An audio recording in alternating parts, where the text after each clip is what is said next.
Oh, hey, y'all. I am really happy today.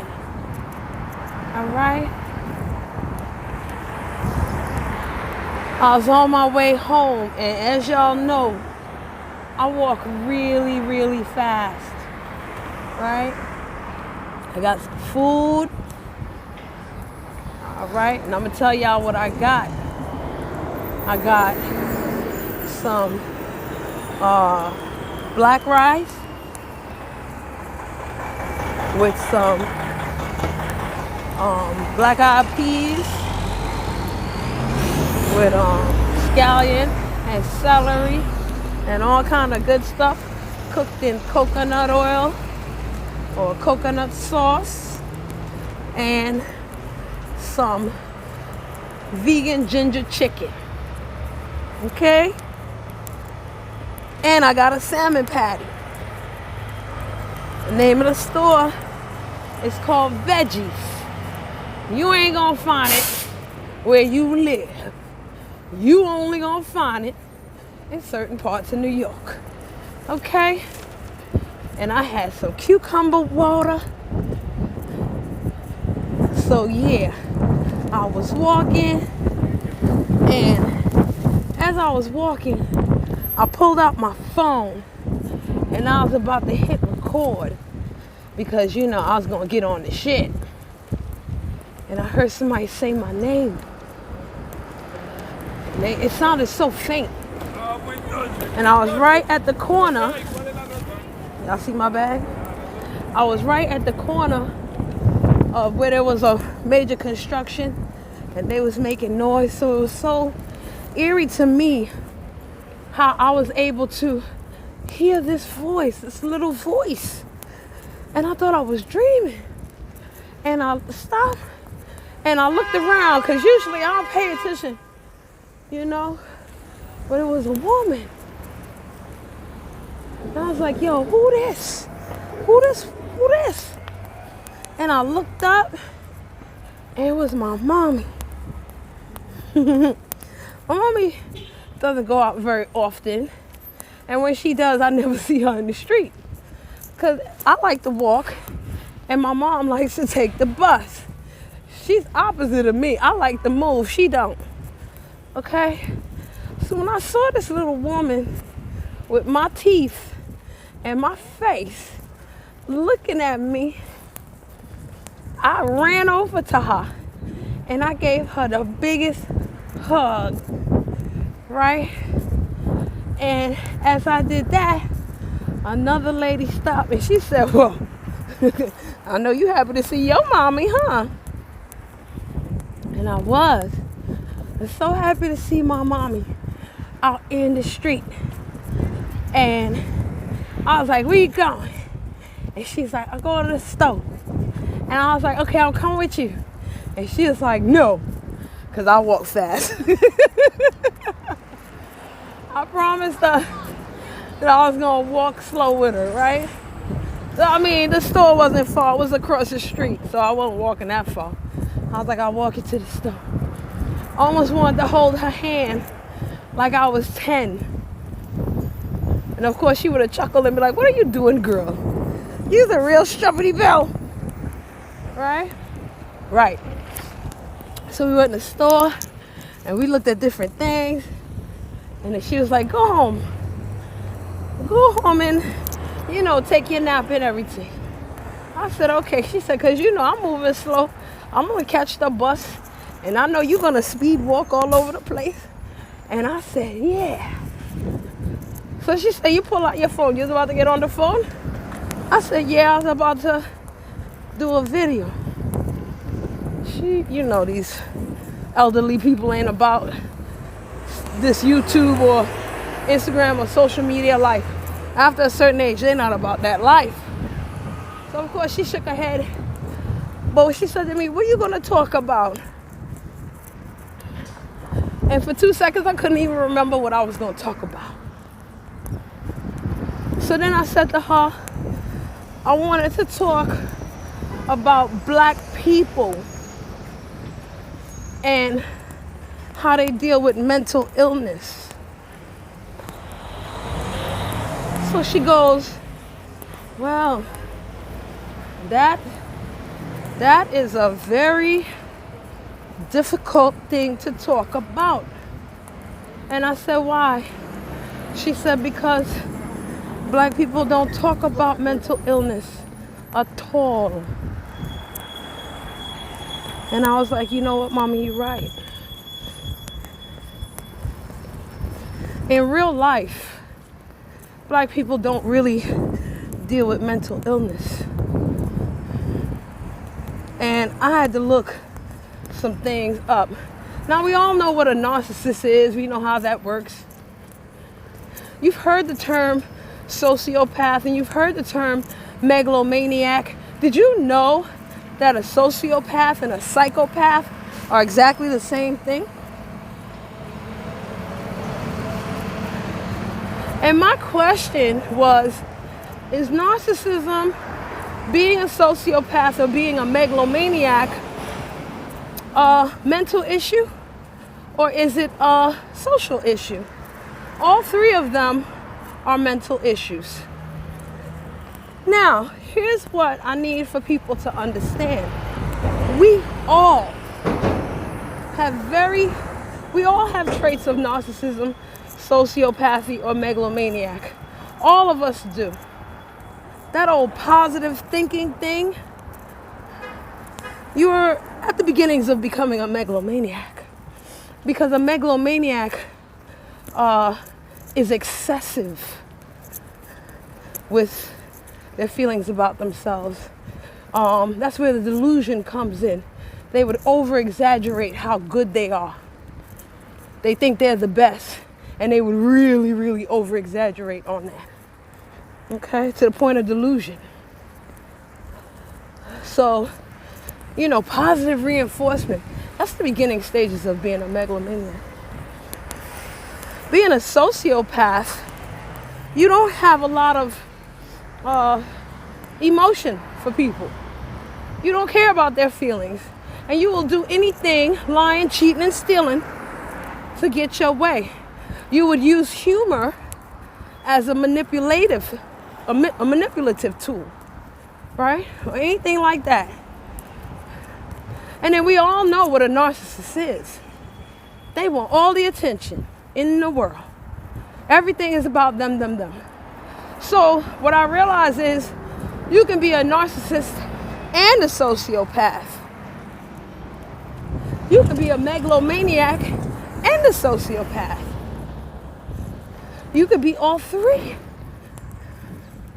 They all fold and meld into one another when it comes to certain people. And y'all know the people I'm talking about. Okay? You in this nature boy sector, it ain't that hard to tell who these people are. Now, I always speak about viruses, right? And like I said, some of these viruses, they stuck in YouTube or Instagram. So it's easy to be like, yo, this is a virus. And I can separate myself from these people because they do not exist in my world. But in the case of Mr. Wiggs, who has real mental illness, how do you deal with that? And I'm not just talking about on these YouTube streets. I'm talking about in real life. Because everybody knows someone with some sort of mental illness. And I mean personally. I don't mean no fake ass shit. I ain't talking about looking at Nature Boy and knowing he's a narcissist or a sociopath or whatever the case may be there. I'm not talking about that at all. I'm talking about your real life family members or your real life friends that face depression or schizophrenia. They are sociopath. They love to hurt others just to make themselves feel good. What do you do about these people? Do you ignore them? See, a black person is not going to ignore a crackhead for too fucking long. But what if I told you that a person might be on crack because they have a legitimate mental illness that has not been handled yet. Right? You can sit here and label this lady a hoe and a whore all day. But what if she does it because she's depressed from a rape trauma that she had as a younger person? How do you handle that? Do you go the white people route and get a counselor? Oh, that's unheard of. Fuck that. Find a black counselor. Find a black therapist. I do suffer from depression, okay? And when I was younger, I was labeled as a manic depressive. That was the term for it before they called it bipolar. I refused medication.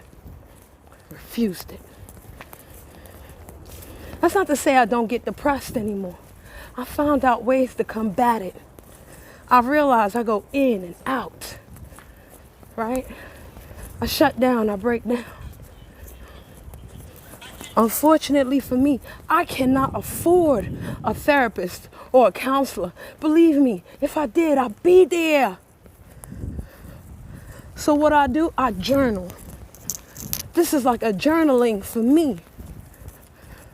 And me being able to journal, I could get it out. I could be my own therapist.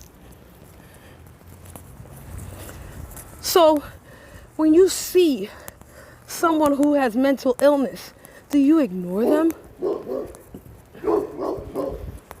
Do you say a prayer? Do you go out and try to help them? And most of these people, they're not going to tell you they got mental illness. They don't even want you to know. They show it. They ain't got to tell you. They show that shit. So I found out that Mr. Wiggs, he did a good thing, apologized to mad people, but then right after that went back to the bullshit. But now I know he got mental illness. LaTanya Jones, she got a mental illness. She's a sociopath, folks, and a megalomaniac. Those are mental illnesses. Nature Boy, all three. Okay? Narcissist, sociopath, and megalomaniac. I'm not a doctor. This is my speculation. This is my perspective. I should go find a black therapist to find out. But what do you do when you see people with these mental illnesses? Do you feel sorry for them? Or are you like, fuck it, they grown, let them deal with their shit? Because if they don't want to admit what the fuck it is, why the fuck should I? Should I force them to see what the fuck it is? Or should I let it go and handle my own motherfucking mental illness? A lot of you have mental illnesses. A lot of us have social illnesses. This is where this Babylon shit stem comes from. Rastas call it the shit stem, not the system. Social illnesses all day. The social illness is that we breed narcissism. We breed sociopaths. We breed B-R-E-E-D, megalomaniacs all the time. So how can you ascend spiritually if you caught mentally in your mental illness? It's hard, isn't it? Real hard. But this is why I deal with yoga. Because yoga says when you got your mental illness and it's popping in your face, okay, deal with it, recognize it, be aware of it. Sometimes you got to let it happen. But at some point, you got to realize what it is and do certain things to make you come out of that. See, everybody wants happiness forever. They want peace forever. They want joy forever. They want all these things now and forever. Forever don't exist because you die. Death is inevitable. So how can you have something forever?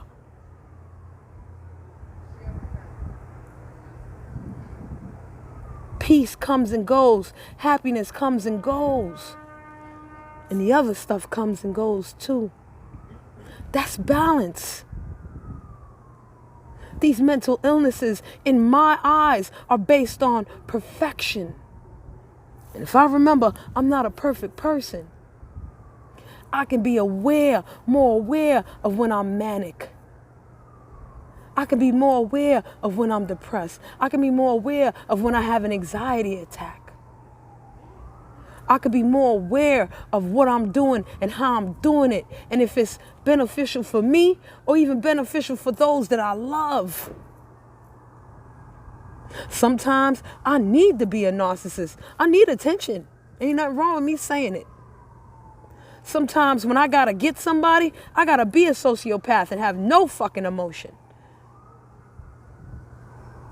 And sometimes when I have to positively reinforce myself, I need to be a megalomaniac. I need to over-exaggerate my need for certain things. Sometimes you need them, but not consistently. You see, consistency is the key. You can consistently be a fucking asshole, or you can consistently be somebody that wants to be better, somebody that wants to grow. Consistency doesn't mean permanence. Consistency is a pattern. I go to the gym 3 times a week consistently. What that means is if one week I don't go to the gym at all, that's nothing. But if I've been consistently going to the gym 3 times a week for 3 months, and then I consistently don't go to the gym for 3 months, that's consistency. So you can choose to consistently be in a depressed state, or you can choose to make a consistent effort to not be in that state. And a lot of people don't know how to change. They can choose something different, but then they fall into the same patterns all the time, all the time, all the time. One of the ways for me to come out of it is to breathe. We're going to get to pranayama in a second, yo. I have to talk about japa yoga. I have to.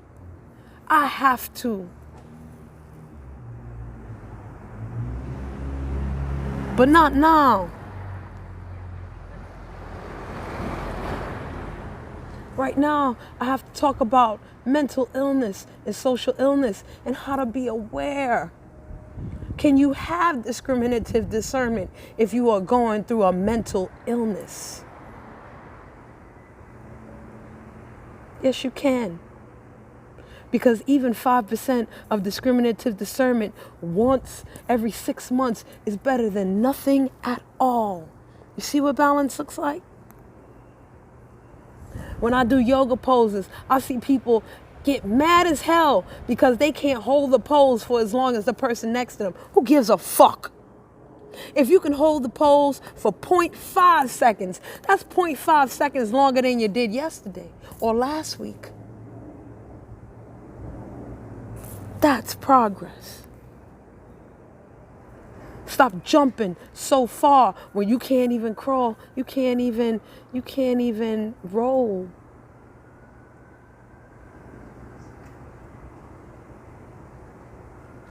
I don't know where you should begin. I don't know what you should do. Only suggestion I'm going to make happily is that you take time to look inside. It's so easy with this ego and these social illnesses to constantly look externally. Look externally. You want attention from everybody. Give yourself motherfucking attention and stop being so sensitive to criticism, because that attention is going to bring that to you.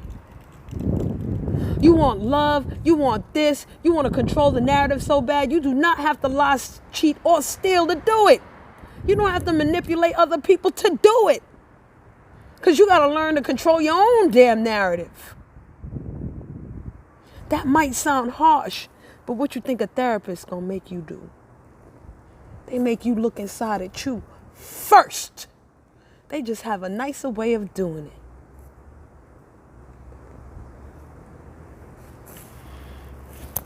Everything you need is inside. Everything.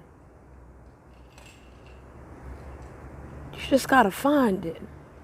And don't be so scared to go inside and look inside. And discriminative discernment, turn that on yourself. Because when you can do that, that's when you can break mental illness. Anybody with true mental illness, they not going to look inside. They going to blame everybody else before they blame their motherfucking self. Nature boy going to tell you, I'm a reflection of you and you're a reflection of me. No, he's blaming you for his bullshit. No, motherfucker, I'm me and you. Okay, we ain't one yet. You fix your shit, I fix mine, and then we could be one. Fuck out of here. Don't let nobody fool you with the bullshit.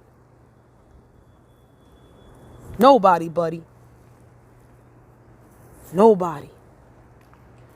And if you're so worried about these social illnesses and this shit stem, you're not going to let nobody slide because they black and you black. One thing young Pharaoh said that I love, he said, I'm not pro-black, I'm not pro-white, I'm pro-motherfucking righteousness. I love that shit. Black people, we got to police ourselves. I'm not letting a black man slide just because he a black man. If he fucked over black people and he fucked over people in general, children, animals, and all that shit, you could get it too. I don't give a fuck. Because for all them people talking about, yo, I'm going to support that black man because he black. Look at the black women that he victimized. Look at the black men that he victimized. Look at the children that he victimized. So many unborn children could have been born by now. Look at what he did as a person, as a human, as a man. Don't give a fuck he black. Don't give a fuck if he white. Don't give a fuck if his name is Jesus. Equal opportunity. Check these motherfuckers. But then when you realize they got mental illness and they don't want to fix that shit, what do? Do you let them go? You leave them to their own devices, let them destroy themselves? Or do you be compassionate and try to give them a helping hand and try to continually put your hand out so they can bite that shit? I ain't got the answer to that question. That's an answer for you to answer for yourself. Look at your own perspective. Look into yourself. Have the compassion for yourself. The love for yourself. And then it's easier to make a decision on others. And please don't be a megalomaniac. You got to be honest with yourself. You can't over-exaggerate shit all the time. Because sometimes over-exaggerations are lies. Half-truths, many people consider half-truths full lies. Because every lie got an ounce of truth in it, or else you wouldn't believe the motherfucker. Okay? Unless you one of them weak-minded ass people. You tell me the sky is green, I'm going to look up at the sky. Right? And if I see that the sky is blue and they see green, I'm going to be like, yo, are you colorblind? Yeah, I am. There